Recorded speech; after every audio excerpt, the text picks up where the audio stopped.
हम हमारी मूवी की स्टार्टिंग में ग्रुप ऑफ फ्रेंड्स को देखते हैं जहाँ पर वो सभी लोग क्लब में मज़े कर रहे होते हैं और तो और यहाँ पर हमारी फीमेल लीड शाह भी होती है जहाँ पर वो भी ड्रिंक कर रही थी एंड तो उसकी एक फ्रेंड होती है जो कि उसके ड्रिंक के अंदर ड्रग्स मिलाकर उसे पीने के लिए दे देती है एंड यहाँ पर शाह बिना कुछ सोचे समझे उस ड्रिंक को पी लेती है। फिर वो उस क्लब से बाहर जाने लगती है एंड इसी सेम क्लब में हम यहाँ पर चांद को भी देखते हैं जो कि अपने असिस्टेंट को बोल रहा होता है कि ये सारे एंगेजमेंट मेरे लिए मत किया करो, मुझे ये सब पार्टी वार्टी नहीं पसंद है। यहाँ पर असिस्टेंट का ध्यान जाता है वॉशरूम की ओर जहाँ पर वो चांद को बोलने लगता है कि मुझे तो वो मैडम शाह जैसी दिख रही है। चांद यहाँ पर वॉशरूम में जाता है जहाँ पर उसे शाह मिलती है एंड शाह यहाँ पर बड़े नशे में होती है और उसे कहने लगती है कि मुझे घर जाना है।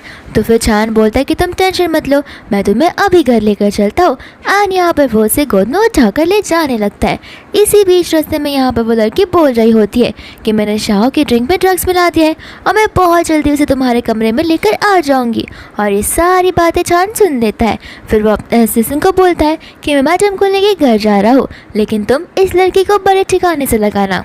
दोस्तों यहाँ पर चांद शाह को लेकर घर पे आ जाता है जहाँ पर उसके साथ बोलने लगती है कि मैडम तो हमारे घर पर बहुत समय बाद आई है, लास्ट टाइम जब मैंने उन्हें देखा था तब तो वो बहुत छोटी सी थी। तो फिर यहाँ पर चांद से सब कुछ बताने लगता है और कहता है कि हमारी फैमिली का रिलेशन अच्छा है, तो मैंने सोचा कि क्यों ना मैं इसे घर लेकर आ जाऊँ आराम करने के लिए। स्टाफ यहाँ पर उसे सूप देने जाती है लेकिन चांद उसे बोलता है कि मैं उसे सूप पिला दूंगा। यहाँ पर शाह को कुछ भी नजर नहीं आ रहा होता, सब कुछ उसे ब्लर सा दिखाई देने लगता है। फिर बाद में चांद यहाँ पर उसे सूप पिलाने लगता है लेकिन यहाँ पर उस सूप को पीने के बाद भी कोई असर नहीं पड़ता शाह पर एंड शाह यहाँ पर चांद को किस करने के लिए जाती है लेकिन चांद फटाक से अपना फेस दूसरी ओर कर देता है। तो शाह उसका फेस खुद की ओर करती है एंड धीरे धीरे उसके बटन्स ओपन करने लगती है लेकिन इस बार जैसे वो उसे किस करने जाती है यहाँ पर वो वॉमिट कर देती है। फिर इसके बाद में सीधा सुबह हो जाती है। यहाँ पर धीरे धीरे शाह की नींद खुलने लगती है जहाँ पर उसे याद ही नहीं आ रहा होता कि आखिर वो कहाँ पर है और कल रात को क्या हुआ था। बट फिर अचानक से उसे थोड़ा कुछ याद आने लगता है जहाँ पर हमें रात का सीन बताया जाता है। वो और चांद गार्डन की तरफ होते हैं एंड यहाँ पर शाह से अपनी फीलिंग्स कन्फेस कर देती है। फिर शाह यहाँ पर टेंशन में आ जाती है। इतने में मेड उसे यहाँ पर नीचे बुलाती है लेकिन शाह जैसी टाइम को देखती है तभी तो 10:30 हो रहा था एंड वो समझ जाती कि वो अपने ऑफिस के लिए बहुत देर हो चुकी है। तो फिर फटाक से रेडी होकर जाने लगती है एंड यहाँ पर वो कार में अपनी बेस्टी मिनी से मिलती है जहाँ पर वो उसे प्रेगनेंसी टेस्ट के लिए वो पिल्स देने लगती है लेकिन शाह बोलती है कि जैसे तुम सोच रहे हो वैसा बिल्कुल नहीं हुआ है, तुम फटाफट गाड़ी चलाओ वरना हम ऑफिस के लिए देर हो जाएंगे। इसके बाद मैं यहाँ पर वो ऑफिस में आ जाती है जहाँ पर भागते हुए कॉन्फ्रेंस रूम में चली जाती है। सभी लोग यहाँ पर उसे बोलने लगते हैं कि आज हमारी इंपॉर्टेंट मीटिंग है, तुम्हें पता तो है ना आज प्रेसिडेंट आने वाले हैं। इतने में यहाँ पर प्रेसिडेंट की एंट्री हो जाती है। सभी लोग यहाँ पर प्रेसिडेंट को देखकर बहुत हैंड से बुलाने लगते हैं और कहते हैं कि मैगजीन से ज़्यादा भी खूबसूरत तो ये रियलिटी में लगता है एंड ये प्रेसिडेंट कोई और नहीं बल्कि चांद ही होता है। जहाँ पर शाह जैसे ही चांद को देखती है यहाँ पर वो शॉक हो जाती है। फिर बाद में यहाँ पर मैनेजर बताने लगते हैं कि इस प्रोजेक्ट की मैनेजर और तो लीडर हमारी शाह है, तो फिर वो आपको इसके बारे में एक्सप्लेन करेगी।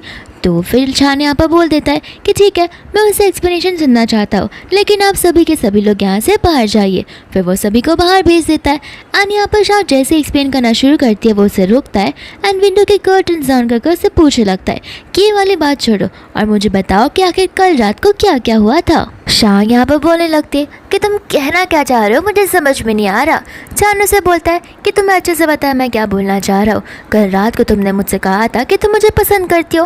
एंड यहाँ पर शाह रात की बात को सोचते ही बहुत ज़्यादा ह्यूमिलेट फील करने लगती है और कहती है कि वो मैंने कुछ ज़्यादा ही ड्रिंक कर लिया था, तो मैं कुछ भी अनाप शनाप बोलती रहती हूँ, मेरी बातों पर मत ध्यान दिया कीजिए। चांद यहाँ पर उसे बोलने लगता है लेकिन तुमने तो मेरी फीलिंग्स को हर्ट किया है, आखिर तुम इसका जाओ कैसे चुकाओगी। शाह यहाँ पर बोलने लगती है कि आप जो करने के लिए बोलेंगे मैं वो करने के लिए रेडी हूँ। एंड चांद से बोलता है कि क्यों ना तो मेरी वुमन बन जाओ। इतने में यहाँ पर ऐसे सुनाकर टांग लड़ा देता है और तो चांद को उसकी नेक्स्ट मीटिंग के बारे में बताने लगता है।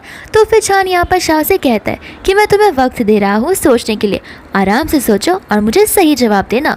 इतना बोलकर वो वहाँ से चला जाता है। यहाँ पर शाह सोचती रह जाती है कि अभी अभी उसने जो बोला वो मैंने सही सुना या फिर नहीं।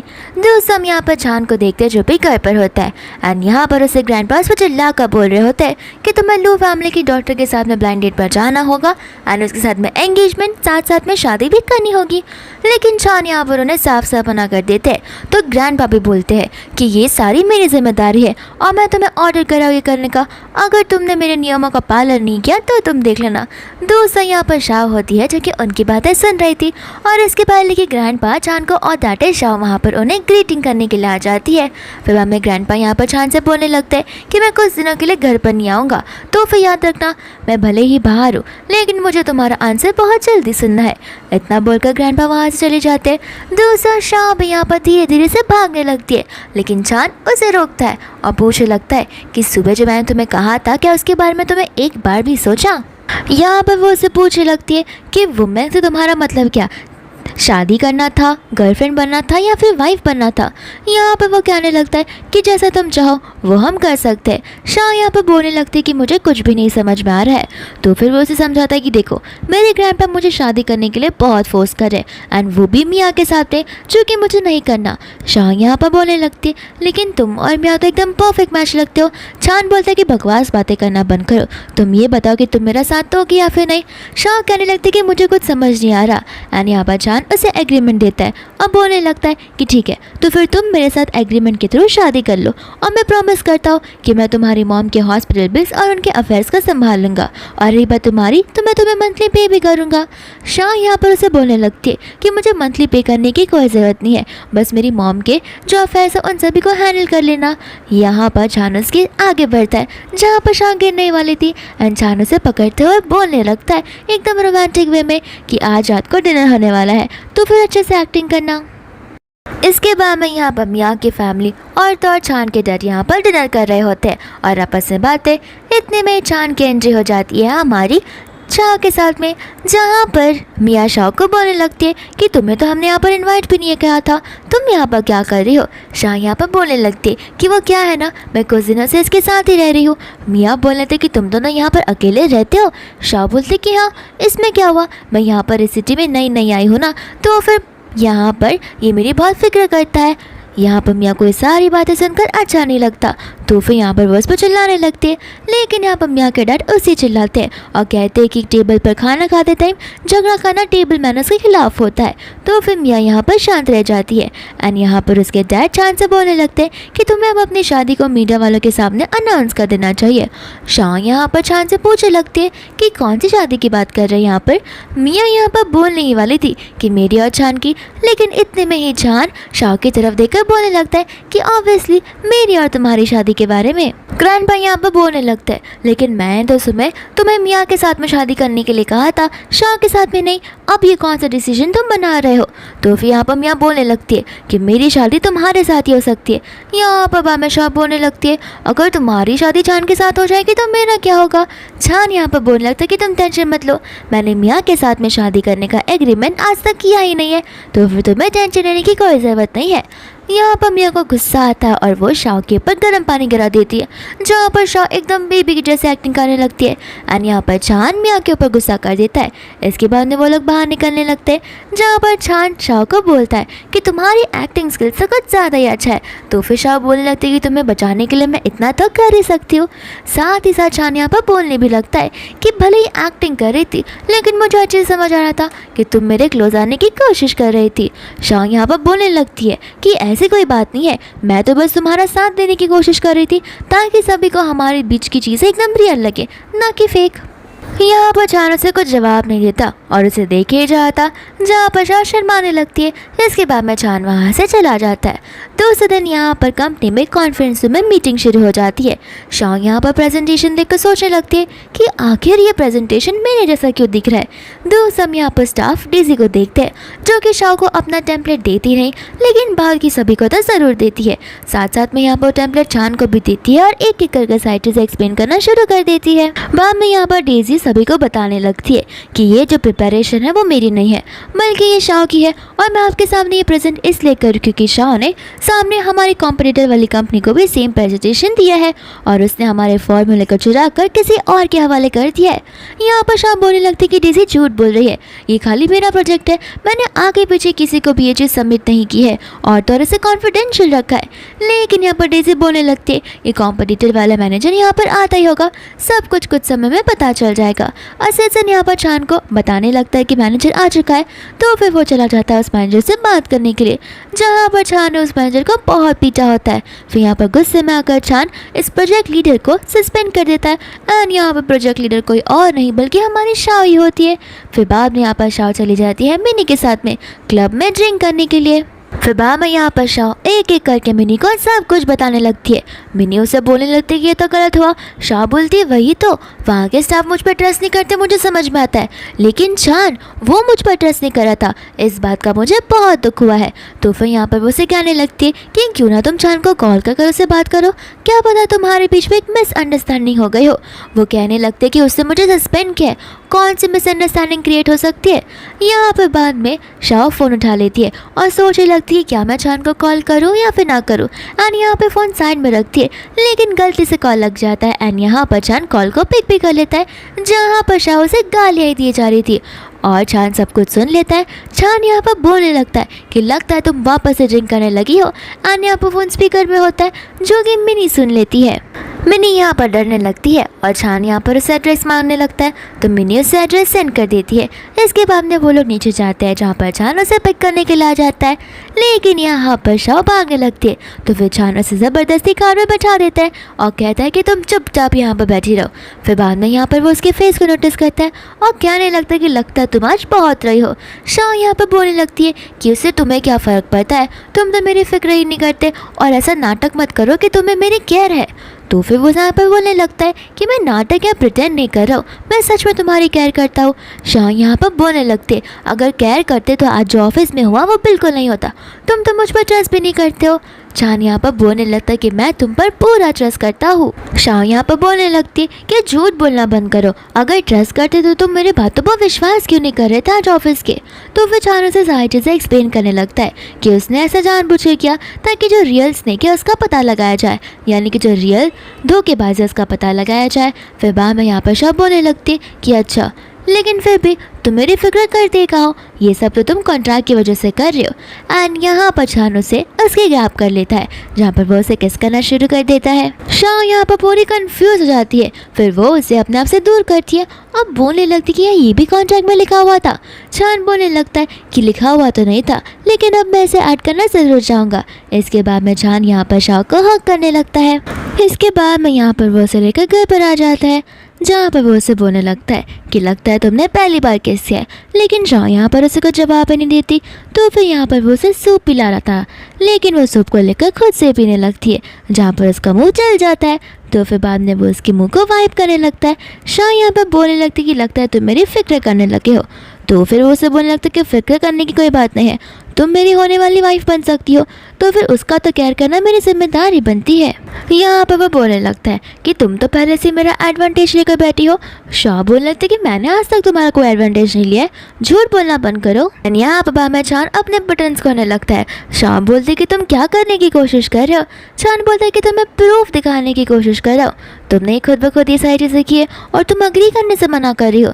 शाह यहाँ पर डर कर बोलने लगती है कि जाने दो, प्रूफ दिखाने की कोई ज़रूरत नहीं है, और अगर किया भी होगा तो इसमें क्या हुआ, मैं बहुत ज़्यादा ही ड्रंकन थी। इसके बाद में यहाँ पर वो उससे डायरी देता है और कहता है कि इसके अंदर तुम लिख सकती हो कि आखिर तुम्हें टोटल कितना पैसा चाहिए तुम्हारी मम्मा को हेल्प करने के लिए। एंड शाह यहाँ पर लिखने लगती है, तो फिर वो उसकी हैंड राइटिंग का मजाक उड़ाने लगता है और कहता है कि तुम क्या प्राइमरी स्कूल की बच्ची हो।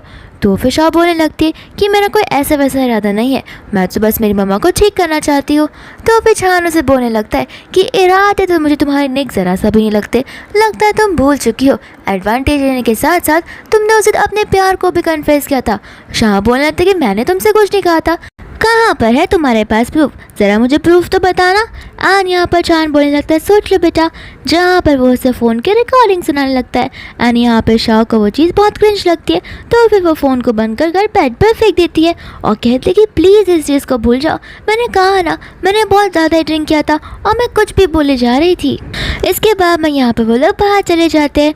जहाँ पर शाह जा रही होती है तो फिर उससे कॉलेज के कलीग्स मिल जाते हैं, जहाँ पर वो लोग उसे बोलने लगते हैं कि तुम अपने एक्स के साथ में क्या कर रही हो। फिर बाद में यहाँ पर वो लोग ध्यान से देखते हैं तो फिर वो उसका एक्स ही होता। एंड वो लोग शाह को साइड में बात करने के लिए बुलाते हैं और कहने लगते हैं कि हमें तो लग रहा था कि तुमने अपने एक्स के साथ में वापस पैचअप कर लिया है। शाह यहाँ पर बोलने लगती है कि तुम लोग भी ना बिना कुछ देखे कुछ भी बोलने लगते हो, वो मेरा एक्स नहीं है, ध्यान से उसे देखो, वो कोई दूसरा इंसान ही है। एंड यहाँ पर चांद बोलने लगता है कि लगता है तुम लोग उसके एक्स से कुछ ज़्यादा ही मिस कर रहे हो। फिर यहाँ पर उसे क्लास में सर के मारे वहाँ से चले जाते हैं। एंड चांद यहाँ पर उसे बोलने लगता है कि लगता है वो लोग तुम्हारे एक्स के बारे में बात कर रहे थे, क्या मैं उसके जैसा दिखता हूँ। शाह बोलने लगते कि नहीं, उनसे कुछ गलत फैमिली हो गई होगी। फिर यहाँ पर हमें पास का सीन बताया जाता है, जहाँ पर चांद देख लेता है शाह को, वो भी जी के साथ में। एंड जी यहाँ पर उसके लिए बोबा टी लाया होता है, जो कि चांद भी उसके लिए लाया होता है, लेकिन जी उसके पहले पहुँच जाता है। एंड यहाँ पर जी और शाह दोनों के दोनों मिलकर तारों को देखने लगते हैं, जहाँ पर चांद को बहुत जेलस फील हो रहा था। वापस से हम प्रेजेंट के सीन में आ जाते हैं, जहाँ पर चांद शाह को वार्निंग देने लगता है कि अगर ये मिसअंडरस्टैंडिंग हो तो ही बेहतर होगा। मैं नहीं चाहता कि प्रेजेंट में तुम्हारा पास्ट रिलेशनशिप या कोई पास्ट वाला इंसान हमारे इस प्रेजेंट को बिगाड़े।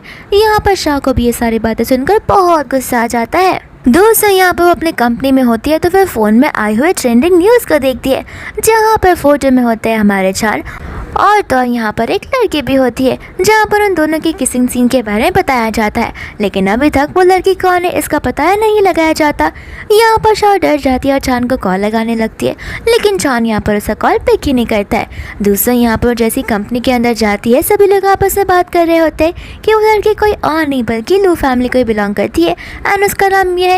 ऐसा कहा जा रहा है कि बहुत जल्दी चांद और मिया एक दूसरे के साथ में शादी भी करने वाले हैं। दोस्तों हम यहाँ पर शाह को देखते जो कि मास्क और सन ग्लासेस पहनकर आ जाती है। उसे लग रहा होता है कि सभी लोग पहचान लेंगे कि उसे किसिंग सीन में कोई और लड़की नहीं बल्कि शाह ही है, बट यहाँ पर सभी को लग रहा होता है कि वो मिया है। और यहाँ पर शाह उन सब की बातें सुन लेती है। दोस्तों यहाँ पर ग्रैंडपा होता है, जो कि गुस्से में यहाँ पर चांद से मिलने के लिए आ जाते हैं। चांद उन्हें बोलने लगता है कि लगता है पापाराजी को आपने नहीं भिजवाया था, मुझे तो लग रहा था इन सब के पीछे आपका हाथ है। यहाँ पर ग्रैंडपा उसे बोलने लगता है कि तुम अपनी बकवास बातें बंद करो और यहाँ पर मीडिया में आखिर चल क्या रहा है। तो फिर चांद बोलने लगता है कि आप ये बात मियाँ से क्यों नहीं पूछ लेते, क्योंकि मियाँ ने ये कन्फेशन कर दिया है कि वही वो लड़की थी, लेकिन मुझे अच्छे से पता है मियाँ वो लड़की नहीं थी। ग्रैंडपा बोलने लगते कि मुझे भी पता है वो कोई और नहीं बल्कि शाह थी, लेकिन मैं चाहता हूँ कि तुम मीरा के सामने एक्सेप्ट कर लो कि वो मियाँ थी और अपने शादी की अनाउंसमेंट कर दो।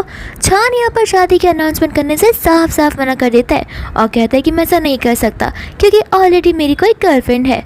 तो फिर यहाँ पर उसकी सिस्टर बोलने लगती कि आखिर तुम क्या थोड़े से पागल हो, आखिर उस शाह ने तुम्हें क्या मिलाकर पिला दिया है जो कि तुम उसके ही गुणगान गाए जा रहे हो।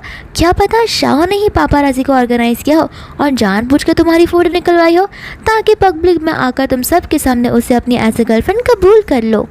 चांद यहाँ पर सोचने लग जाता है। मियाँ बोलने लगते कि आखिर हम सब तुम्हारी फिक्र करते हैं, लेकिन चांद यहाँ पर मियाँ को अपने आप से दूर कराता है।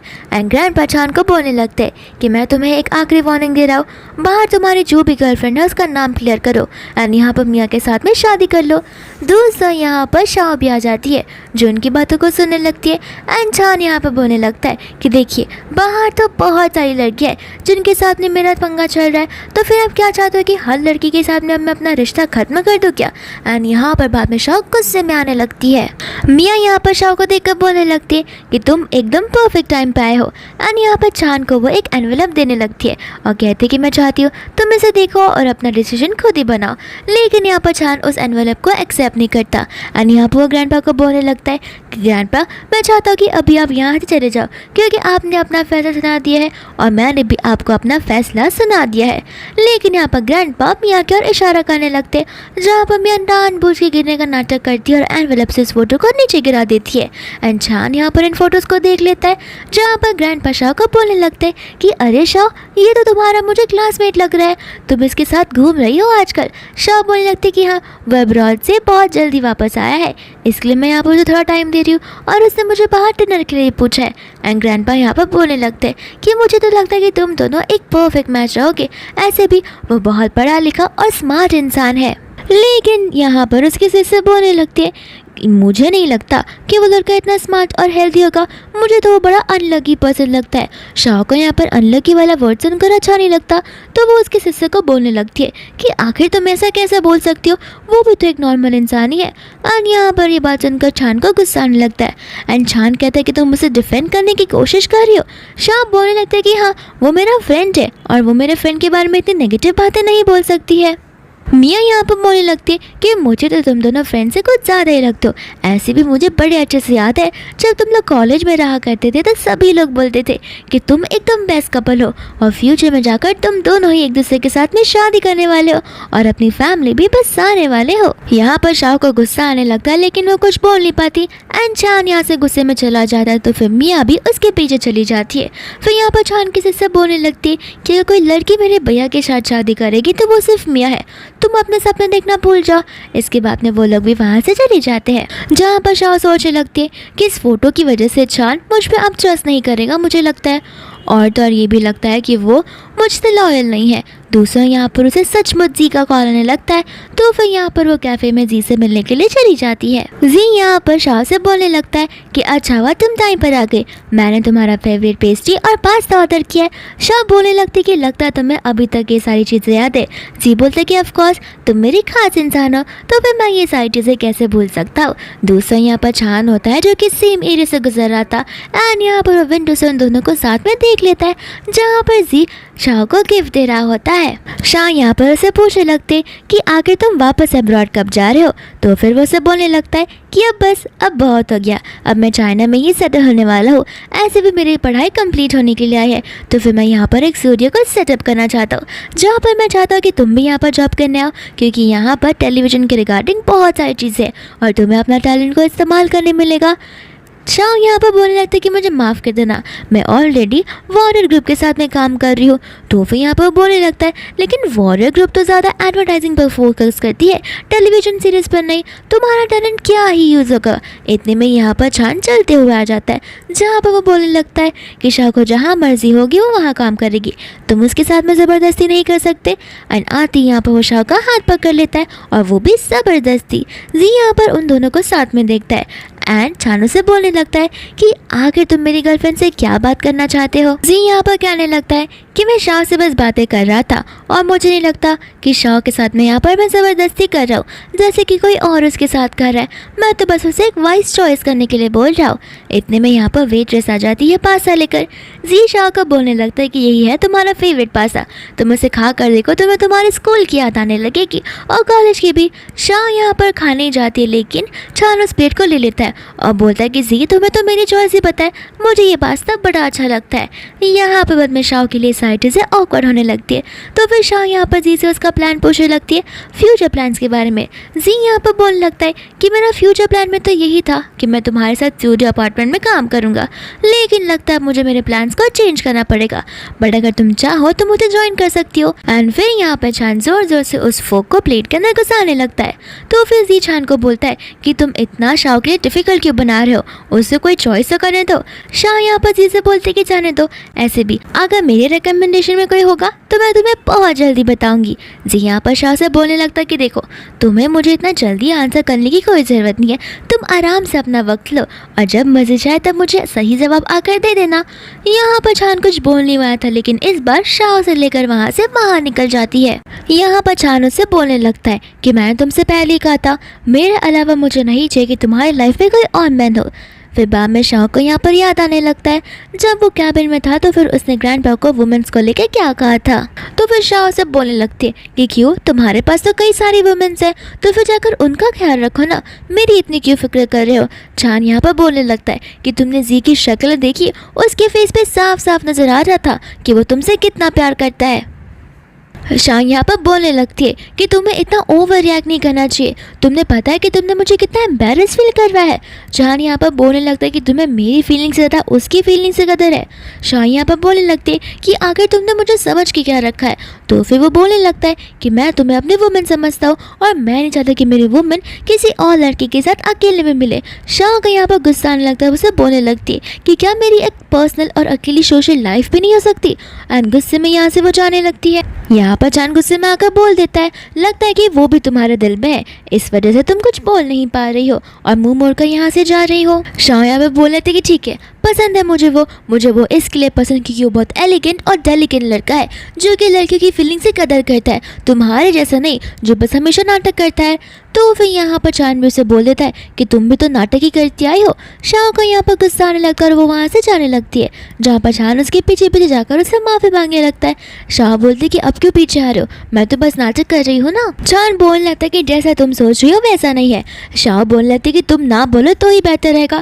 तुम्हें क्या लगता है कि तुमने मेरे साथ कॉन्ट्रैक्ट साइन कर दिया, इसका मतलब तुम्हें मेरे साथ जो करना है तुम करते रहोगे और तुम जो बोलोगे मैं तुम्हारे सारे रूल्स फॉलो करूँगी। क्या मेरी कोई पर्सनल लाइफ नहीं है? चांद यहाँ पर उसे माफ़ी मांगते हुए कहता है कि मैं बस थोड़ा सा जेलस होने लगा था। तो यहाँ पर वो शाह को ज़बरदस्ती किस करने लगता है, जहाँ पर शाह उसे अपने आप से दूर कर दिए। चांद उसे ऐसे ही कुछ बोलने जा रहा था, लेकिन उसे हॉस्पिटल कॉल आ जाता है कि आपकी आंटी वापस से उठ चुकी है। एंड यहाँ पर शाह की मम्मा को होश आ जाता है, तो फिर वो लोग फटाक से चले जाते हैं उसकी मम्मा से मिलने के लिए। दोस्तों यहाँ पर मियाँ भी होती है जो कि उन दोनों को एक साथ में इस हॉस्पिटल में देख लेती है और सोचने लगती है कि आखिर ये दोनों एक साथ इस हॉस्पिटल में क्या कर रहे हैं। शाह की मम्मा यहाँ पर चांद से बोलने लगती है कि कहीं शाह ने तुम्हें ज़्यादा कोई तकलीफ तो नहीं दी ना। चांद बोलने लगती है कि नहीं, ऐसी बात नहीं है, ऐसे भी शाह मेरी होने वाली फियांसे है, तो फिर वो मुझे तकलीफ क्यों ही दे सकती है और मेरा उसका हेल्प करना मेरा फ़र्ज़ बनता है। यहाँ पर उसकी मॉम बोलने लगती है कि आखिर तुम दोनों के बीच में ये कब से शुरू हुआ। चांद बोलने लगता है कि बहुत समय हो गया है, आपको टेंशन लेने की ज़रूरत नहीं है, मैं आपसे प्रॉमिस करता हूँ कि मैं शाह को बहुत अच्छे से ट्रीट करूँगा और उसका ध्यान भी रखूँगा। फिर यहाँ पर उसकी मम्मा बोलने लगती है कि मुझे नहीं पता जब तक तुम्हारी वेडिंग होगी तब तक मैं जिंदा भी रह पाऊंगी या फिर नहीं। शाह यहाँ पर अपनी मम्मा को कहने लगती है कि आप ऐसी बातें मत करो, आपको पता है ना डॉक्टर ने क्या कहा है कि एक बार ट्रीटमेंट हो जाए और उसके बाद में आप एकदम ठीक हो जाओगी। यहाँ पर नर्स किसी को बुलाने लगती है, तो फिर चांद वहाँ पर बात करने के लिए चला जाता है। दूसरों यहाँ पर मियाँ होती है जो उनकी बातें सुन रही थी।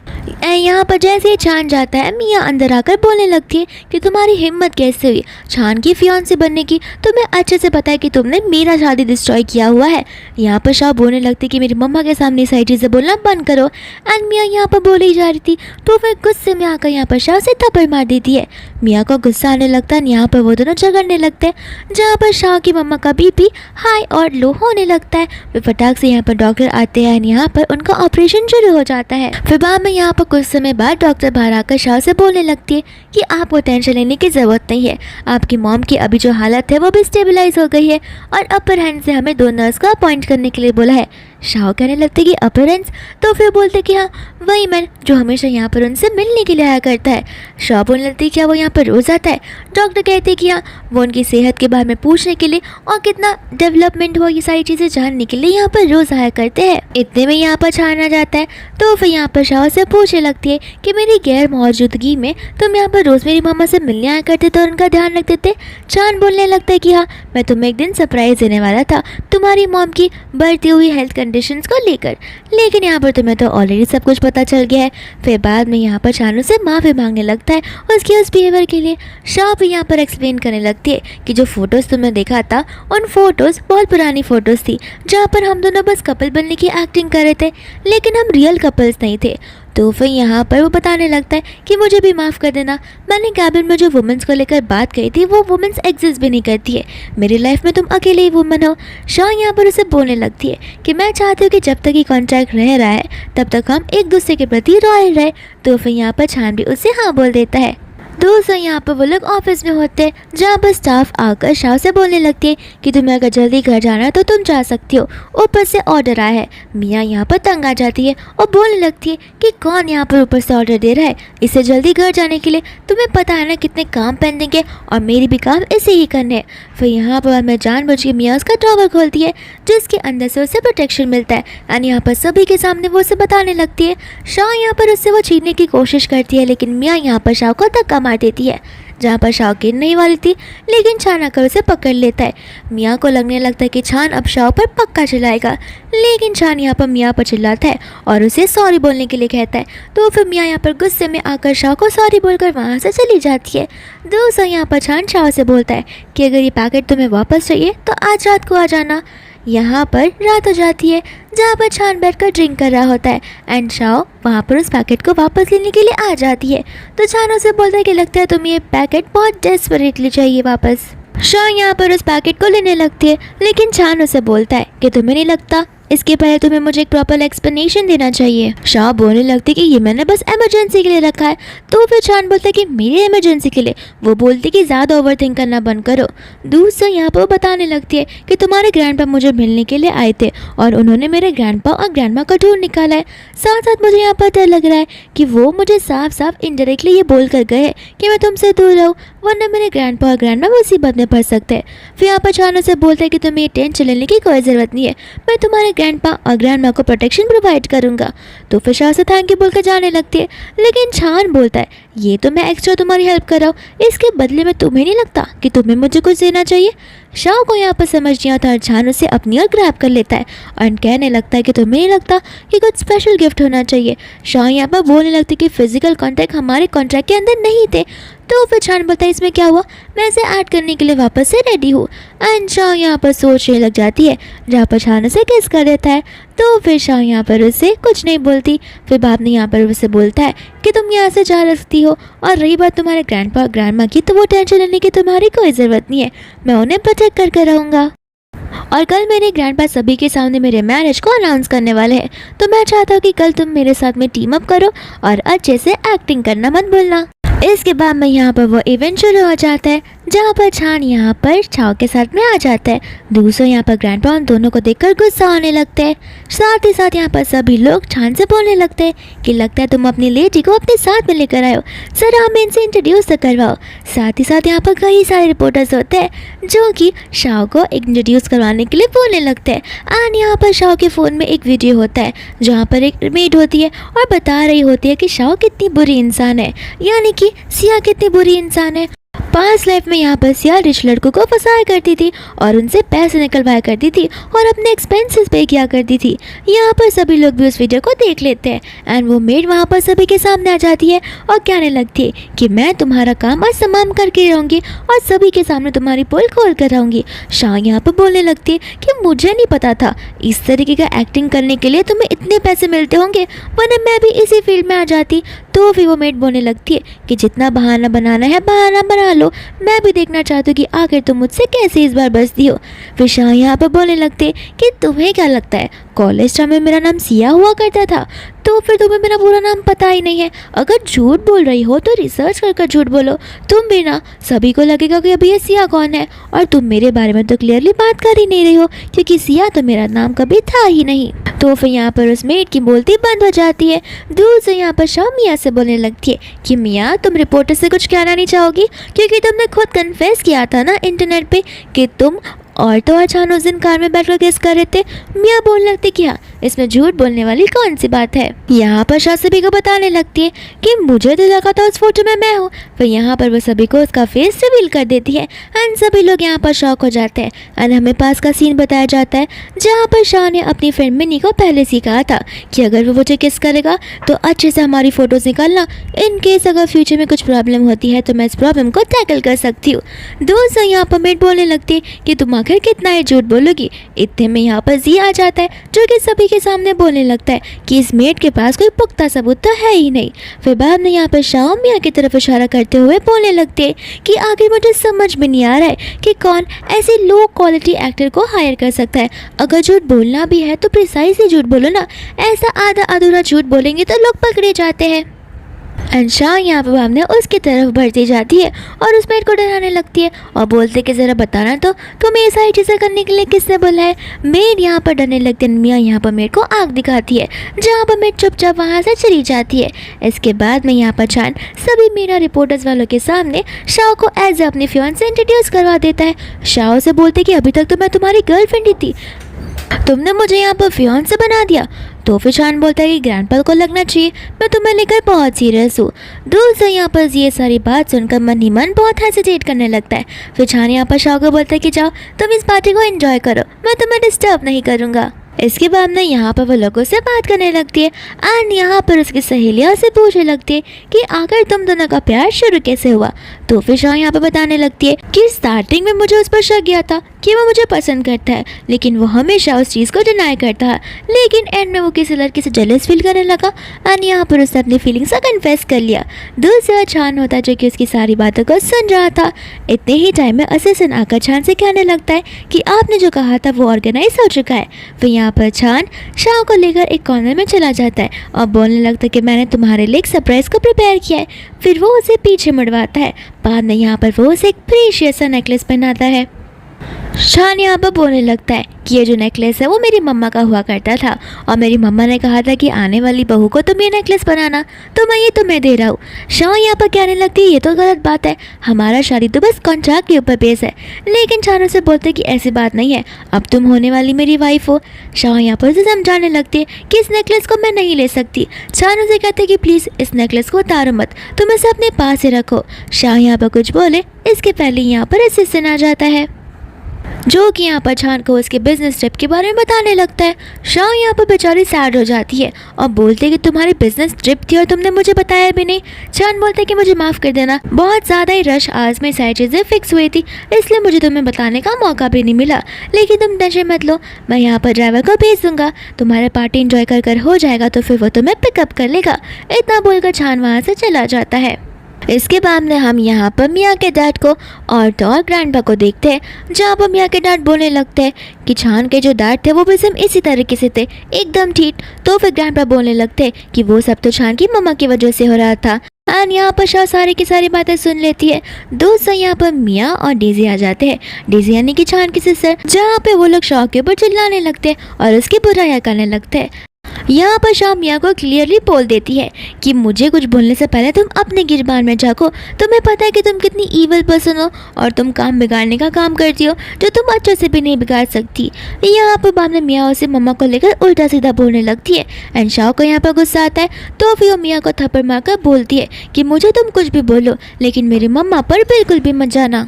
मियाँ भी यहाँ पर गुस्सा आ जाती है तो फिर वो उसे थप्पड़ मारने वाली थी, लेकिन इतने में यहाँ पर जी आ जाता है जो मियाँ को कहता है कि हिम्मत भी मत करना उस पर हाथ उठाने की। मियाँ यहाँ पर बोलने लगती है कि लगता है तुम अपनी लवर का साइड लेने लगे हो। जी यहाँ पर बोलने लगता है कि तुम्हें नहीं लगता ये पार्टी ल्यू फैमिली के लिए कुछ ज़्यादा इंपॉर्टेंट है, अगर तुम यहाँ पर तमाशा खड़ा करोगी तो तुम्हारी फैमिली की रेपुटेशन खराब होगी, फिर आकर मुझसे मत रोती रहना। दूसरा यहाँ पर डेजी शाह को कुछ ना कुछ बोलने लगती है, लेकिन यहाँ पर जी डेजी को साफ साफ बोल देता है कि लगता है अभी तक तुम दोनों को मैंने सबक नहीं सिखाया। एंड यहाँ से हमने मियाँ और डेजी वहाँ से जाने लगते हैं। यहाँ पर शाह थैंक यू बोलती है जी को उसकी मदद करने के लिए। तो फिर यहाँ पर जी उससे बोलने लगता है कि कोई बात नहीं और रात बहुत हो गई, चलो मैं तुम्हें तुम्हारे घर पर छोड़ कर आता हूँ, आगे तुम रहती कहाँ पर हो यहाँ पर। तो फिर शाह बताने लगती है कि मैं चांद के साथ में रहती हूँ। तो फिर जी उससे बोलने लगता है कि लगता है चांद तुम्हारी कुछ ज़्यादा ही फिक्र करता है, आखिर तुम दोनों के बीच में ये प्यार शुरू कब हुआ। शाह बोलने लगते हैं कि कुछ टाइम पहले ही। एंड जी यहाँ पर धीरे से कहता है कि लगता है मैं देरी से आ चुका। शाह बोलने लगते कि अभी अभी तुमने कुछ कहा। जी बोलता है कुछ भी नहीं, मैं बस तुमसे एक बात कहना चाहता हूँ कि मैं तुम्हें कॉलेज टाइम से पसंद करता हूँ। यहाँ पर शाह बोलते हैं कि तुम मुझे कॉलेज टाइम से पसंद करता हो। जी कहता है कि हाँ, लेकिन गलती मेरी ही थी कि मैं तुम्हें सारी बातें अभी बता रहा हूँ, लेकिन तुम टेंशन मत लो, मैं तुम्हारा से फिलहाल बस फ्रेंड बनकर रहना चाहता हूँ। एंड शाह यहाँ पर उसे बोलने लगते कि हम एक अच्छे फ्रेंड्स हमेशा रहेंगे। फिर बाद में यहाँ पर जी उसे एक इन्विटेशन देने लगता है एंड कहता है कि ये पेंटिंग एग्जीबिशन का इन्विटेशन है, अगर तुम्हें यहाँ पर जाना है तो तुम मुझे बता देना, मैं तुम्हें पिक करने के लिए आ जाऊँगा। यहाँ पर शाह उस इन्विटेशन को देख के बहुत ज़्यादा एक्साइटेड हो जाती है। साथ साथ जी यहाँ पर उसे ये भी बोलता है कि मैं सचमुच चाहता हूँ कि तुम मेरे यहाँ पर काम करने के लिए एक बार बस सोच कर देखो, क्योंकि मैं तुम्हारे टैलेंट को अच्छे से जानता हूँ और मुझे पक्का पता है कि तुम कितने प्यारे से काम कर सकती हो। इसके बाद में यहाँ पर शाह घर पर आ जाती है, जहाँ पर उसके बेड को बड़े अच्छे से प्रेजेंट किया जाता है और उसमें बहुत सारे गिफ्ट्स रखे होते हैं। एंड पीछे से यहाँ पर छान आ जाता है जो उसे हैप्पी बर्थडे विश करता है। शाह उसे बोलने लगती है लेकिन तुम तो ट्रिप पर गए थे ना। इतने में ही मेड आ जाती है जो कि उसे उसका बर्थडे केक बताने लगती है। छान बोलता है कि मैंने तो बस तुम्हारे साथ एक छोटा सा ट्रीट बोला था ताकि मैं तुम्हारे लिए सारी चीज़ें प्रिपेयर कर सकूँ। फिर वो उसे पूछने लगता है कि पार्टी के बाद तुमने क्या किया। एंड शाह यहाँ पर उसे बताने लगती है कि जी ने आज फाइनली मुझसे कन्फेशन कर दिया। छान यहाँ पर उसे बोलने लगता है कि तुम्हें पूरा हक बनता है तुम्हें जिसके साथ अपनी लाइफ स्पेंड करनी है उसे चूज़ करने का। शाह यहाँ पर उसे बोलने लगती है कि मैंने जी को ना बोल दिया क्योंकि मेरे और जी के चॉइसेस भले ही एक दूसरे के साथ में मैच होते हो लेकिन मैं उसे एज ए मैन कभी नहीं देख पाऊंगी। मैं उसे सिर्फ और सिर्फ अपना फ्रेंड मानती हूँ एंड हमेशा फ्रेंड ही मानती रहूँगी। यहाँ पर छान ये वाली बात सुनकर बहुत ही ज़्यादा खुश हो जाता है। फिर वो उसे कहता है कि जल्दी से अपना गिफ्ट खोलो तुम्हें ये गिफ्ट बहुत पसंद आएगा। यहाँ पर शाह जैसे उस गिफ्ट को खोलती है उसके अंदर से कैमरा निकलता है एंड यहाँ पर शाह उस कैमरे को देखकर बहुत खुश हो जाती है। एंड यहाँ पर वो उससे पूछने लगती है कि तुम्हें कैसे पता कि मुझे ये चाहिए था। एंड यहाँ पर वो अपना अंकल भी ट्विस्ट कर लेती है, जहाँ पर छान बोलता है कि इतनी भी ज़्यादा एक्साइटेड मत हो जहाँ पर तुम्हारा पैर ही टूट जाए। फिर वो कहने लगती है कि मेरे पैर में तो पहले से ही चोट लग गई थी। यहाँ पर छान से बोलता है कि चलो हम बर्थडे केक को ब्लो करके बर्थडे विश मांगते हैं, जहाँ पर शाह से अपनी विश बनाने ही जाती है कि इतने में ही छानों से किस कर देता है। फिर यहाँ पर छानों से बोलने लगता है कि जब भी मैं तुम्हें किस करूँ मैं बस इतना चाहता हूँ कि तुम भी मुझे एक बार किस बैक करो। फिर यहाँ पर शाह भी उसे किस बैक कर देती है। इसके बाद में यहाँ पर उनका ये किसिंग सीन मेकआउट में बदल जाता है, जहाँ पे वो लोग पूरी एक रात स्पेंड करते हैं। छान यहाँ पर उठा हुआ होता है एंड उसे बचपन की याद आने लगती है, जहाँ पर वो शाह के लिए एक स्टोरी बुक को रीड कर रहा था। एंड यहाँ पर वो स्टोरी सुनते सुनते शाह सो जाती है, तो उसे अभी भी ऐसे ही लग रहा होता है कि शाह एकदम पहले जैसी बच्चों जैसी ही है। इतने में यहाँ पर मियाँ का उसे कॉल आता है जो कि उसे वेडिंग ड्रेस सिलेक्ट करने के लिए बुला रही थी, लेकिन छान उसे साफ साफ मना कर कॉल कर देता है। एंड इतने में ही शाह की नींद खुल जाती है, जहाँ पर वो शर्मा कर भागने लगती है। एंड यहाँ पर छान उसे पकड़ लेता है और बोलता है कि रात को तो तुमने शर्मा रही थी, अब क्यों तुम यहाँ पर शर्मा रही हो। इसके बाद में यहाँ पर शाह पिल्स लेने लगती है, तो फिर छान उसे मना कर देता है। शाह बोलती कल रात को जो कुछ भी हुआ इसकी जिम्मेदार मैं भी उतनी हूँ जितने तुम हो, तो फिर तुम टेंशन मत लो। यहाँ पर छान नहीं चाहता था कि शाह उस मेडिसिन को ले, लेकिन फिर भी यहाँ पर शाह उस मेडिसिन को खा लेती है। दूर से यहाँ पर शाह चली जाती है अपने वेडिंग का ड्रेस देखने के लिए एंड यहाँ पर वो उसे पहन कर भी आ जाती है, जहाँ पर एज ए बेस्टी मिनी उसकी ढेर सारी तारीफ करती है। दूसरा छान यहाँ पर आ जाता है एंड जैसे यहाँ पर वो शाह को उस वेडिंग ड्रेस में देखता है उसकी नजर ही शाह से नहीं हटती है और वो उसे देखते ही जाता है। यहाँ पर मिनी छान को आते हुए देखती है, तो फिर यहाँ पर वो दोनों को आपस से बात करने के लिए छोड़ देती है। साथ ही साथ यहाँ पर एक स्टाफ आ जाती है जो उनका साथ में फ़ोटो निकालने लगती है। एंड यहाँ पर शाह को मिनी का टेक्स्ट आ जाता है कि देखा मैंने तुमसे कहा था ना कि कुछ कुछ तो उसे भी होता है। एंड यहाँ पर छान भी उस टेक्स्ट को देखकर उसका फ़ोन ले लेता है। इसके बाद में वो लोग रिसेप्शन एरिया में होते हैं, तो फिर शाह अपना फ़ोन मांगने लगती है। छान कहता है कि मैंने तुमसे पहले कहा मैं तुम्हें फ़ोन दे दूँगा, लेकिन एक शर्त पर, अगर तुम मुझे बताओगी कि मिनी ने तुम्हें वो टेक्स्ट क्यों भेजा इस वजह से। शाह बोलते कि मैं तुम्हें कह रही हूँ ना, वो तो ऐसे ही मैसेजेस भेजा करती है, उसके मैसेजेस का कुछ मीनिंग नहीं होता। छान बोलता है कि ठीक है। इतनी में यहाँ पर एक वर्कर आकर शाह को बुलाने लगती है, तो छान उसे बोलता है काम होने के बाद मेरे ऑफिस में आ जाना, अगर तुम्हें तुम्हारा फ़ोन चाहिए रहेगा तो। इसके बाद में यहाँ पर शाह छान के ऑफिस में चली जाती है, जहाँ पर वो उससे अपना फ़ोन मांगने लगती है। छान बोलता है कि ठीक है चलो मैं तुम्हें एक और मौका देता हूँ, क्यों ना तुम मुझे किस करो, उसके बाद मैं फ़ोन तुम्हें दे दूँगा। एंड यहाँ पर शाह फटाक से आकर उसे किस कर फ़ोन जल्दी से अपना लेकर वहाँ से भाग जाती है। एंड छान यहाँ पर हंसने लगता है। इसके बाद में यहाँ पर शाह और जी उसी स्टूडियो के अंदर होते हैं, जहाँ पर वो अपने क्लाइंट मिस्टर वैंग को साइड से बता रहे होते हैं। दूसरा यहाँ पर वो स्टाफ भी वहीं पर होती है। फिर यहाँ पर स्टाफ एक बॉडीगार्ड को इशारा करने लगती है, जहाँ पर वो स्टाफ शाह को बुलाती है और वो बॉडीगार्ड भी सेम टाइम पर वहाँ से निकलता है, जहाँ पर वो जानबूझकर वो सारे बॉक्सेस शाह के ऊपर गिरा नहीं वाला था, लेकिन इतने में यहाँ पर छान आ जाता है जो कि शाह की जान बचा लेता है। इसके बाद छान यहाँ पर हॉस्पिटल में होता है, जहाँ पर बेचारी शाह को बहुत बुरा लग रहा था। शाह यहाँ पर कहने लगती है कि तुमने मेरी जान आज इसलिए बचाई सिर्फ और सिर्फ कॉन्ट्रैक्ट की वजह से, अगर हमारे बीच कॉन्ट्रैक्ट नहीं होता तो मुझे नहीं लगता कि तुम मेरी जान बचाते। एंड यहाँ पर छान उसे किस कर देता है और बोलता है कि यही मेरा आंसर है। दूसरा यहाँ पर मियाँ को देखता है जो कि उन पर चिल्ला रही होती है कि मैं तुमसे एक काम करने के लिए कहा था, वो भी तुमसे ढंग से नहीं हुआ। एंड यहाँ पर शाह उसकी बातों को सुन लेती है और वो समझ जाती है कि मियाँ ने ही ये सब करवा है। तो फिर यहाँ पर वो उसका वीडियो रिकॉर्डिंग कर लेती है। शाह यहाँ पर उस रूम के अंदर जाने वाली थी, लेकिन यहाँ पर मिस्टर वैंग को देखती है। मिस्टर वैंग यहाँ से बहाना मारकर वहाँ से चले जाते हैं। एंड शाह यहाँ पर उसकी मम्मा से मिलती है, जहाँ पर चान उसकी मम्मा को टेंशन लेने से मना करता है। इसके बाद में यहाँ पर वो लोग एक डिनर वाले मीटिंग पर होते हैं, जहाँ पर मिस्टर वैंग ये कॉन्ट्रैक्ट दे देते हैं शाह को। एंड यहाँ पर मियाँ ने वेटर को कहा था शाह के ड्रिंक में कुछ मिलाने के लिए, जहाँ पर शाह को कुछ फील होने लगता है। तो फिर वो वॉशरूम की ओर जाती है एंड यहाँ पर उसे जी मिल जाता है, जो कि उसकी हेल्प करने लगता है। दोस्त यहाँ पर चान शाह का वेट कर रहा था एंड मियाँ यहाँ कर आकर उसे उल्टी सीधी बातें बोलने लगती है, जहाँ पर गुस्से में चान शाह को लेकर आता है और उसे बोलने लगता है कि आखिर तुम जी के साथ क्या कर रही थी। शाह बोलने लगती कि मैं तो बस उसके साथ बात कर रही थी, लेकिन तुम इतने ओवर पॉसेसिव क्यों हो रहे हो। वह यहाँ पर चान और शाह एक दूसरे के ऊपर सोफा पर होते हैं, जहाँ पर चान उसे किस करना शुरू कर देता है। एंड नेक्स्ट डे यहाँ पर आ जाता है, जहाँ पर वो लोग एक मीटिंग में होते हैं। यहाँ पर मीटिंग के बाद में यहाँ चली जाती है शीन से बात करने के लिए, जहाँ पर शीन के साथ निज़ाम भी होता है। एंड यहाँ पर शीन बोलने लगती है कि मियाँ मैं तुम्हें पहले ही बोल रही हूँ, ये सारी चीज़ें होने के बाद अगर तुमने मुझे क्रेडिट नहीं दिया तो फिर तुम याद रखना। यहाँ पर दूसरी और शाह होती है, जो कि उनके प्लानिंग को अच्छे से सुन रही होती है कि आखिर ये सभी लोग मिलकर किस तरीके से चान के अगेंस्ट जाने वाले हैं। एंड यहाँ पर शाह का पैर एक कैन के ऊपर लग जाता है एंड मियाँ देख लेते हैं कि शाह ने सारी बातें सुन ली है। इसके बाद में वो उसका पीछा करते हुए वॉशरूम में चली जाती है। इतने में यहाँ पर गुंडे आते हैं, जहाँ पर वो शाह को लेकर उससे घर पर ही चले जाते हैं और उसके अगेंस्ट सारे के सारे लोन और डेब्ट्स निकालने लगते हैं। यहाँ पर शाह के फ्रेंड्स आते हैं उसे बचाने के लिए, लेकिन वो लोग उन्हें धमकी देकर वहाँ से निकलवा देते हैं। लेकिन कुछ ही देर में यहाँ पर चान और उसका असिस्टेंट आ जाता है, जहाँ पर वो लोग उस गुंडे को पकड़ लेते हैं। एंड यहाँ पर मियाँ देखने के लिए आई होती है कि शाह का काम तमाम हुआ है या फिर नहीं, लेकिन यहाँ पर चान उसे देख लेता है एंड बाद में वो गुंडे को फोर्सफुली सारी बातें कन्फेस करने के लिए कहता है।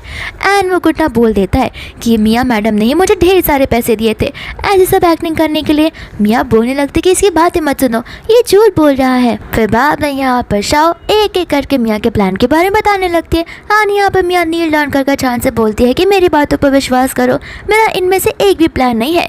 तो फिर यहाँ पर चान का गुस्सा आता है, वहाँ पर असिस्टेंट और गार्ड से बोल देता है कि इन सब को लेकर पुलिस स्टेशन सीधा चले जाना।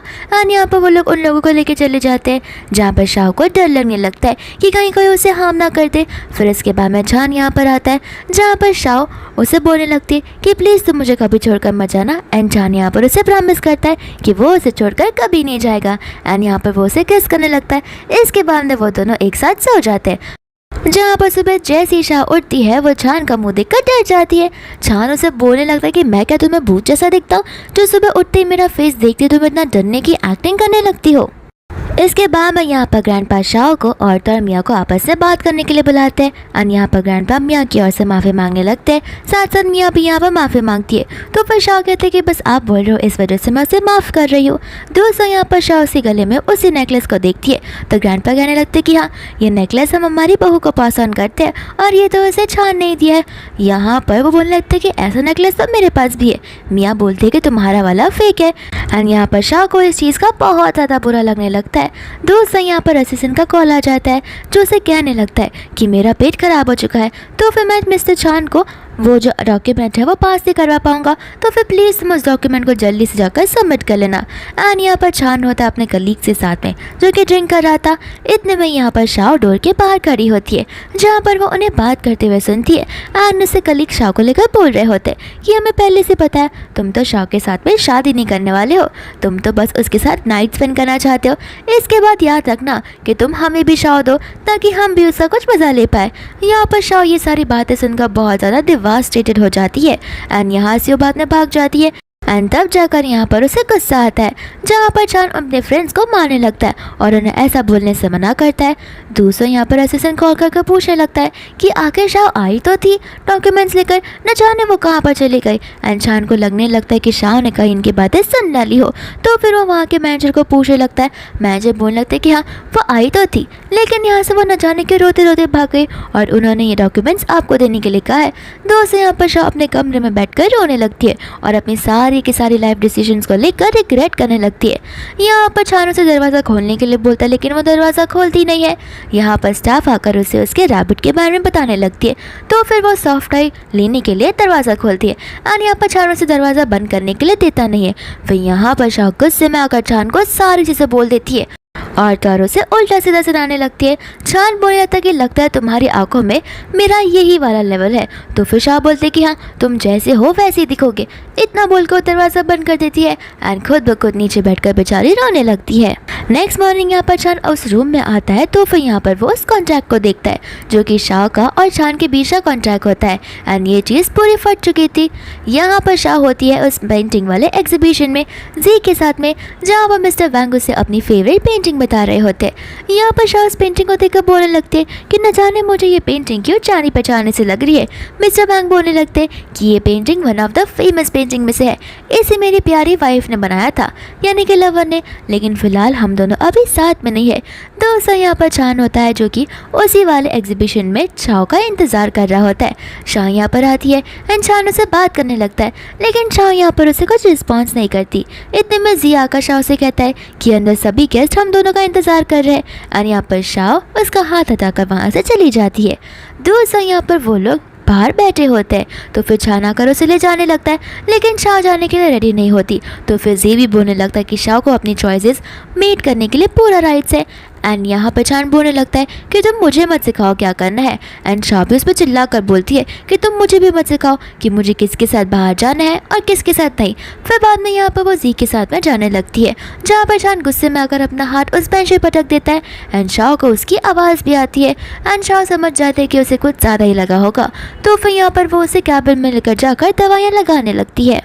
इसके बाद में यहाँ पर वो बैंडेज लेने के लिए जाती है, जहाँ पर छान उसकी डायरी को ले लेता है और फटाक से उसके आने से पहले छुपा देता है।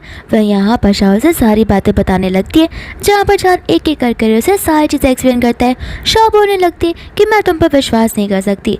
तो फिर छान बोलता है कि मुझ पर एक बार तो विश्वास करके देखो, तुम्हें सब कुछ यकीन आ जाएगा, चाहिए तो मैं तुम्हें प्रूफ बताने के लिए रेडी हूँ। शाह यहाँ पर उसे बोलने लगती है कि ठीक है, मैं उस कॉन्ट्रैक्ट को कंटिन्यू करने के लिए रेडी हूँ, लेकिन बाकियों के सामने यानी कि बाहर वालों के सामने हम एक ऑर्डिनरी फ्रेंड्स बनकर रहेंगे। छान यहाँ पर बोलने लगते कि मैं तुम्हारे साथ यहाँ पर फ्रेंड्स बनने के लिए नहीं आया हूँ। तो शाह बोलते कि मुझे बस तुम्हारे साथ फ्रेंड्स बनना है एंड यहाँ पर मैं छान उसकी डायरी निकाल कर उसे चढ़ाने लगता है, जिसमें लिखा होता है कि मैं बड़ी होकर मिस्टर छान के साथ में शादी करूँगी। यहाँ पर शाह भी शर्माने लगती है, लेकिन इतनी टाइम में उसे कॉल आ जाता है हॉस्पिटल से, जहाँ पर उसकी मॉम की कंडीशन बहुत ज़्यादा ही सीरियस होती है एंड यहाँ पर उसकी मॉम उसे एक पेंडेंट देती है और उसे उसके फादर के बारे में बताने लगती है एंड शाह को यहाँ पर मिस्टर वैंग की याद आती है, क्योंकि उनके पास भी इसी कलर का सेम पेंडेंट होता है एंड उसे समझ आ जाता है कि कोई और नहीं बल्कि मिस्टर वैंग ही उसका डैड है। इसके बाद में उनका ऑपरेशन हो रहा होता है, जहाँ पर शाह बाहर बैठी थी। वैंग यहाँ पर आकर उसे अपनी डॉटर मारने के लिए रेडी हो जाता है, लेकिन शाह उसे साफ साफ मना करती है एंड उसे धक्का मारकर वहाँ से भेज देती है। फिर बाद में यहाँ पर हम बहुत समय के बाद का सीन देखते हैं, जहाँ पर जब वो ऑफिस में जाती है तो ऑफिस में वो वाला वीडियो सभी लोग देख रहे होते हैं, जहाँ पर सभी लोग शाह के बारे में बुरी बुरी बातें करने लगते हैं। इसके बाद में यहाँ पर शाह को कॉल आ जाता है हॉस्पिटल से, जहाँ पर वो हॉस्पिटल में जाती है एंड आज उसकी मॉम का आखिरी दिन होता है, जहाँ पर उसकी मॉम उसे कहने लगती है कि प्लीज़ अपने फादर को मना कर देना और माफ़ भी कर देना, क्योंकि कुछ रीज़न की वजह से उन्होंने ये सारी चीज़ें की होगी एंड यहाँ पर उसकी मॉम का आखिरी दिन होता है। इसके बाद में यहाँ पर शाह बहुत ज़्यादा ही रोती है। दोस्तों यहाँ पर वो ऑफिस में होती है, तो फिर डीजी का उसे कॉल आ जाता है, जो उसे मिलने के लिए बुलाती है एंड यहाँ पर वो मिस्टर वैंग यानी कि अपने डैड को देखती है, जिसकी हेल्थ ख़राब थी एंड वो बेहोशी की हालत में थे। तो फिर डेजी बोलती कि टेंशन लेने की ज़रूरत नहीं है, इतना जल्दी तो तुम्हारे डैड नहीं मरने वाले हैं और उन्होंने अपनी सारी प्रॉपर्टी तुम्हारे नाम पर कर दी है। लेकिन शाह यहाँ पर प्रॉपर्टी का एक भी हिस्सा लेने से ना बोल देती है। यहाँ पर शाह घर पर होती है, जहाँ पर वो बहुत ज़्यादा ही रो रही थी अपनी मम्मा को लेकर। छान यहाँ पर आता है, उसे कंसोल करने की कोशिश करता है और बोलता है कि मैंने तुम्हारी मॉम के फ्यूनरल की सारी अरेंजमेंट्स कर दी है। शाह यहाँ पर उसे थैंक यू बोलने लगती है, साथ साथ में यहाँ पर वो उसे डैड को लेकर सब कुछ बताने लगती है कि वो वहाँ पर मिलने गई थी एंड वहाँ पर क्या क्या हुआ था। छान यहाँ पर उसे बोलता टेंशन मत लो, जल्दी बहुत अच्छा समय आ जाएगा जहाँ पर तुम हील पे हो जाओगी। शाह यहाँ पर बाद में अपने ग्रैंडपा और ग्रैंडमा के बारे में पूछने लगती है। छान बोलता है कि उनकी फिक्र करने की भी ज़रूरत नहीं है, मैंने उनका ध्यान रख लिया, उन्हें इन सब चीज़ों के बारे में कुछ भी पता नहीं चलेगा। फिर शाह यहाँ पर रोने लगती है कि अब इस दुनिया में मेरे पास मेरे ग्रैंडपा और ग्रैंड माँ के अलावा कोई और है ही नहीं। फिर यहाँ पर छानू से बोलने लगता है, लेकिन मैं तो तुम्हारे पास हूँ ना। शाह उसे बोलते कि बस 3 मंथ्स के लिए, उसके बाद तो हमारा कॉन्ट्रैक्ट खत्म हो जाएगा। छानू से कहते हैं कि क्यों ना हम इस कॉन्ट्रैक्ट को खत्म कर दे। शाह को यहाँ पर उसकी बातें समझ नहीं आती एंड छानू से एक रियल लव लाइफ के बारे में पूछने लगता है, लेकिन शाह उसे यहाँ पर कुछ रिस्पॉन्स नहीं करती। दूसरे दिन यहाँ पर शाह होती है ऑफिस में, जहाँ पर उसके कैबिनेट पर बहुत सारे चॉकलेट्स रखे हुए होते हैं, साथ में एक गिफ्ट भी। एंड यहाँ पर उसे समझ नहीं आता कि आखिर ये किसने दिया होगा। इतने में छान आकर उसे बोलने लगता है कि आज वैलेंटाइंस डे है, तो मैंने सोचा कि मैं क्यों ना तुम्हारे लिए कुछ प्रिपेयर करूँ।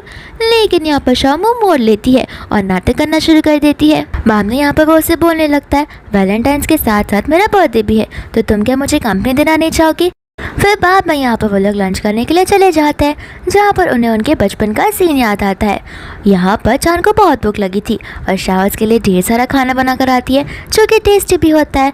फिर बाद में यहाँ पर शाह उसे एक स्कार्फ गिफ्ट करती है, जो कि शाह ने खुद ब खुद बनाया होता है। छानू से बोलने लगता है कि मुझे तो लगा था कि तुम मेरा बर्थडे भूल ही गई रहोगी। शाह बोलता है कि इतना अच्छा दिन मैं कैसे भूल सकती हूँ। फिर इसके बाद में यहाँ पर वो उसका नेकलेस देखता है और बोलता है कि तुम इसे अभी तक पहन रही हो। शाह बोल लगते कि हाँ, आखिर तुमने जो मुझे ये दिया है। लेकिन यहाँ पर शाह के मन में हेजिटेशन आने लगती है, क्योंकि उसे मियाँ वाले नेकलेस की याद आती है और उसे अभी भी लग रहा होता है कि छान ने उसे फेक वाले नेकलेस दिए। और यहाँ पर छान उसे थैंक यू बोलते हुए फोरहेड किस कर लेता है। दूसरे दिन यहाँ पर वो ऑफिस में जाता है, तो फिर यहाँ पर वो शाह को देखता है, जिसे वार्म सा लग रहा था, तो वो उसके पास जाना तो चाहता था, लेकिन असिस्टेंट उसे उसकी मीटिंग के बारे में बताने लगता है। छान को लग रहा होता कि शायद से शाह प्रेग्नेंट है। दूसरा शाह को भी ठीक नहीं लग रहा था, तो फिर वो हॉस्पिटल चेकअप करवाने के लिए चली जाती है एंड उसके सामने मियाँ आ जाती है, जहाँ पर उन दोनों की टक्कर हो जाती है एंड रिपोर्ट्स अदल बदल जाते हैं।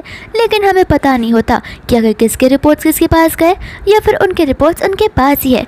यहाँ पर बाद में वो उसका रिपोर्ट देकर बोलने लगती है कि लगता है तुम प्रेग्नेंट हो। शाह मियाँ को यहाँ पर अपना मुँह बंद रखने के लिए बोलती है। फिर बाद में यहाँ पर वो उसे धक्का देकर अपना रिपोर्ट्स लेकर चली जाती है। लेकिन यहाँ पर रिपोर्ट्स का आधा टुकड़ा जो होता है वो छान देख लेता है।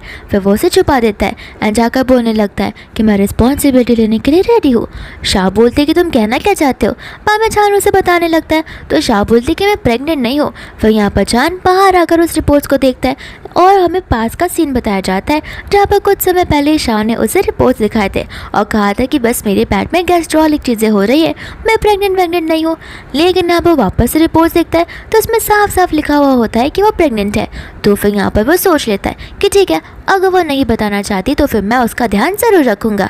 फिर वो उससे पूछता है कि तुमने कॉन्ट्रैक्ट के बारे में क्या सोचा है। शाह बोलने लगती है कि मैंने कुछ सोचा नहीं है, जैसे तुम्हारी मर्जी हो। छानू से बोलने लगता है कि मैं आज रात तुम्हारे साथ सोऊंगा, लेकिन शाह से बोलने लगती कि नहीं, तुम यहाँ पर नहीं सो सकते। लेकिन यहाँ पर छान बोलता है कि मैं तुमसे परमिशन नहीं मांग रहा हूँ एंड यहाँ पर वो दोनों ब्लैंकेट के अंदर चले जाते हैं। दूसरे यहाँ पर शाह स्विमिंग पूल के यहाँ पर बैठी होती है, तो कोई उसे धक्का देकर चला जाता है एंड यहाँ पर छान उसकी जान बचा लेता है। तो फिर यहाँ पर वो उसे एक ब्लैक ड्रेस पहनने के लिए देता है। दूसरे यहाँ पर नेक्स्ट मॉर्निंग हो जाती है, जहाँ पर शाह उसे ढूंढते हुए उस रूम के अंदर चली जाती है। यहाँ पर बहुत सारे रिपोर्टर्स आए हुए होते हैं उनके प्रोजेक्ट के बारे में पूछने के लिए। शाह सबसे कहती है कि छान अभी उठ जाएंगे और आप सबको सब कुछ बता देंगे। यहाँ पर जैसे रूम का दरवाज़ा खोलता है, वहाँ पर छान तो होता ही है, लेकिन उसके साथ में मियाँ भी होती है और उसी सेम ड्रेस में जो कि शाह ने पहनी हुई थी। एंड यहाँ पर छान शाह को इग्नोर करके वहाँ से चला जाता है, जहाँ पर शाह को बहुत बुरा लगता है। फिर इसके बाद में यहाँ पर हम जी को और शाह को देखते हैं, जहाँ पर जी शाह को शादी के लिए प्रपोज कर लेता है। लेकिन शाह से बोलते कि देखो, मैं जानती हूँ कि तुम ये सब क्यों कर रहे हो, लेकिन मुझे इस बात का बिल्कुल बुरा नहीं लग रहा है और जो कुछ भी हुआ मैं उसे बुलाना चाहती हूँ। दूसरा यहाँ पर छान होता है, जो कि उसे सॉरी बोलने चाहता है, लेकिन शाह यहाँ पर उसकी कोई भी बात बिना सुने वहाँ से हमेशा के लिए चली जाती है। फिर इसके बाद में यहाँ पर मियाँ एक प्रेस कॉन्फ्रेंस ऑर्गेनाइज करती है, जहाँ पर रिपोर्टर्स पूछने लगते हैं कि आखिर आपके और छान के बीच में क्या चल रहा है। मियाँ पर बोलने लगते हैं कि हम दोनों बहुत पहले से एक दूसरे से मिलने आया करते थे और हमारी एंगेजमेंट भी ऑलरेडी हो चुकी है।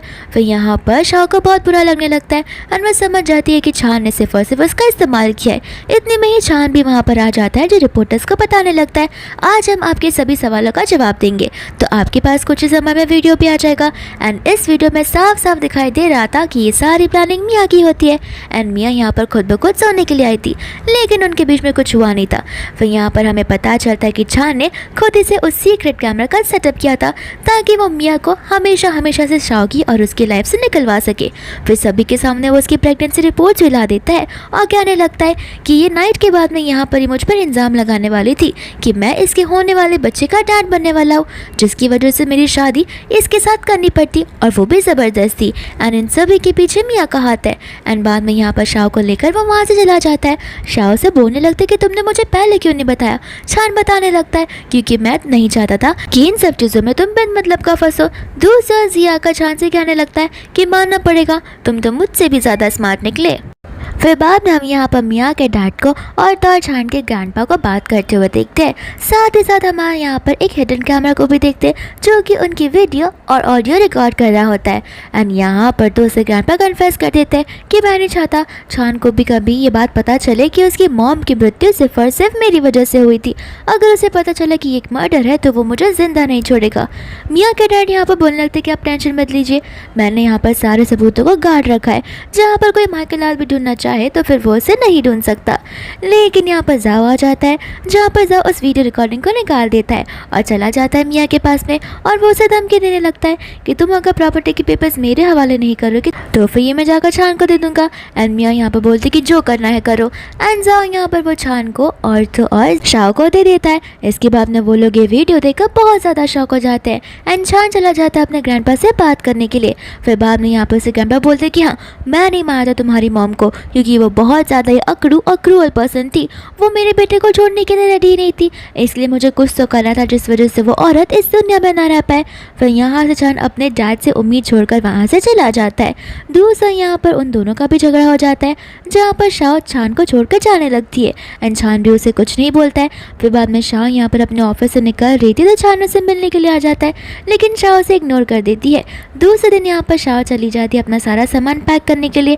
एंड उसी दिन यहाँ पर जाओ आ जाता है छान से मिलने के लिए और यहाँ पर वो छान को चाकू से मारने वाला था, लेकिन बीच में यहाँ पर शाओ आ जाती है और यहाँ पर वो बेहोश हो जाती है। फिर छान उसे लेकर हॉस्पिटल चला जाता है। फिर नेक्स्ट दिन ही यहाँ पर वो प्रेस कॉन्फ्रेंस को ऑर्गेनाइज करता है जहाँ पर वो सभी के सामने मिया, जाओ और तो यहाँ पर मिया के डैड के कच्चे चीटे खोल देता है, जहाँ पर वो लोग किस तरीके से फेक मेडिसिन को प्रोड्यूस करते हैं गाँव वाले एरिया में, वो सारी चीज़ें भी बता देता है। यहाँ पर तो वो ग्रैंडपा बहुत ज़्यादा शॉक हो जाते हैं कि ये इंसान मेरे पीछे ही मेरे ही चाकू को मारे जा रहा था, मुझे पता भी नहीं चल रहा था। फिर यहाँ पर गार्ड्स और पुलिस आते हैं जो कि मिया के डैड को वहाँ से लेकर चले जाते हैं। फिर बाद में यहाँ पर शाओ को होश आ जाता है जहाँ पर मिया उसे मिलने के लिए आई थी। एंड यहाँ पर शाओ उसके गले पर चाकू रख देती है। इतने में यहाँ पर छान आ जाता है और सभी गार्ड्स लेकर मिया को वहाँ से चले जाते हैं। फिर बाद में यहाँ पर छान उसे उस वीडियो को बताने लगता है। दोस्तों यहाँ पर हम मिया को देखते हैं जो बड़े अच्छे से रेडी होकर आई होती है। एंड यहाँ पर छान ने अपने सभी घर को सजाया होता है अपनी फ़ोटो से और मिया की फ़ोटो से। फिर बाद में यहाँ पर नील डाउन कर उसे अपनी कन्फेशन करता है, साथ साथ एक वेडिंग यानी कि प्रॉमिस रिंग के साथ उसे प्रपोज कर देता है शादी के लिए। एंड शाओ भी यहाँ पर उसे हाँ बोल देती है। लेकिन ये मूवी यहीं पर ख़त्म नहीं होती। हम यहाँ पर उन दोनों को देखते हैं जहाँ पर वो अपनी गुजरी हुई मम्मा से मिलने गए होते हैं। फिर फाइनली हमारा यहाँ पर फेवरेट सीन आ जाता है जो कि होता है वेडिंग का सीन। एंड यहाँ पर वो दोनों एक दूसरे को रिंग पहना देते हैं। फिर यहाँ पर छान का असिस्टेंट शाओ की पर्सनल डायरी को पढ़ने लगता है जो कि वो बचपन से लिखती आई है। एंड इसमें जो थॉट्स होते हैं वो सिर्फ और सिर्फ छान को लेकर होते हैं। यहाँ पर शाओ शर्माती तो है, लेकिन शर्माने से ज़्यादा वो गुस्सा होने लगती है। इसके बाद में वो सभी लोग आए हुए गेस्ट यहाँ पर उन्हें किस करने के लिए चेयरअप करते हैं, जहाँ पर वो एक दूसरे को किस करने लगते हैं। एंड इसी के साथ ये मूवी यहीं पर खत्म हो जाती है।